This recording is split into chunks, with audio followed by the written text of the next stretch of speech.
18 प्लेटा का पैनल तैयार किया जी। एवे गलो जी सामने रंग ही हो गया मुकम्मल। अगे का पोजीशन जोड़ा है वह असा वजन किया वो डिटेल ही तुहानू दसी आई।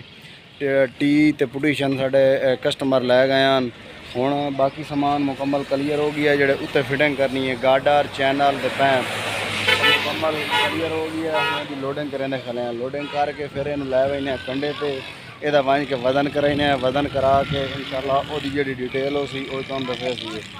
ਉਹਦਾ ਜਿਹੜਾ ਵਜ਼ਨ ਕਰਾਇਆ ਹੈ ਪੋਜੀਸ਼ਨ ਤੇ ਟੀ ਦਾ ਉਹਦਾ ਵੀ ਦੱਸਿਆ ਹੈ ਤੇ ਜਿਹੜੀ ਇਹ ਹੁਣ ਸਮਾਨ ਲੋਡ ਕਰਿਆਂਦੇ ਪਏ ਇਹਦਾ ਵੀ ਇਨਸ਼ਾਅੱਲਾ ਵਜ਼ਨ ਕਰਾਇਨੇ ਵਜ਼ਨ ਕਰਾ ਕੇ ਇਹਦੀ ਡਿਟੇਲ ਹੀ ਤੁਹਾਨੂੰ ਦੱਸਣੇ ਹੈ। ਵੇਖੋ ਜੀ ਇਹ ਚੈਨਲ ਇनका वो पर भी चैनल पैन गार्डर पैन वो एक पैंप भी है वो लडेने लोड करके मुकम्मल इन कंडे चलाए पैने वजन कराने तो फिर वो फिटिंग वाई करनी है इंशाल्लाह। जो प्लेटा कसे सी वो डिटेल तुहानू दसे सी। 18 प्लेटा का पैनल तैयार होया मिस्त्री अली हसन तैयार किया जां भाई आर्डर दे के बनवा सकता है। दोस्तों अपनी दुकान तो रवाने होए हैं तो यह हुण आ गए असां कंडे कोलों एवे दे कंडे दे अगू ट्राली खली है ये इधू साइड तो लगाने लगा के तो फिर अलहमदुलिल्लाह इसका वजन कराने अगे पोजीशन का वजन हो गई है वही तुम दसेने इसका वजन कोल टोटल करा के मुकम्मल डिटेल दसेने।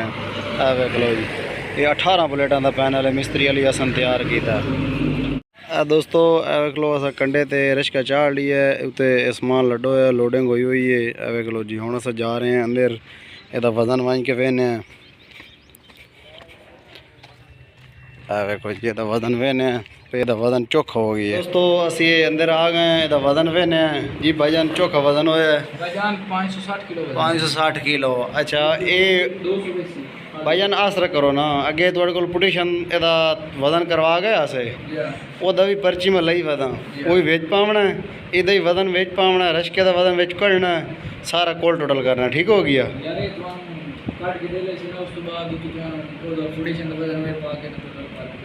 चलो ठीक है इन बढ़ा लो बढ़ा लो इन बढ़ा उन्हें चोखा इसका वजन मैं बनता ये अपने वीवर नूं दसीए भाई इतना वजन है इसका बस कोल टोटल ही दसेने 9 मन ठीक हो। ये दोस्तों 9 मन का वजन हो गया है। बाकी जो पोजीशन वाला वजन है वो विच अपना कोल टोटल करके तो फिर तुहानू अगली डिटेल दसेने।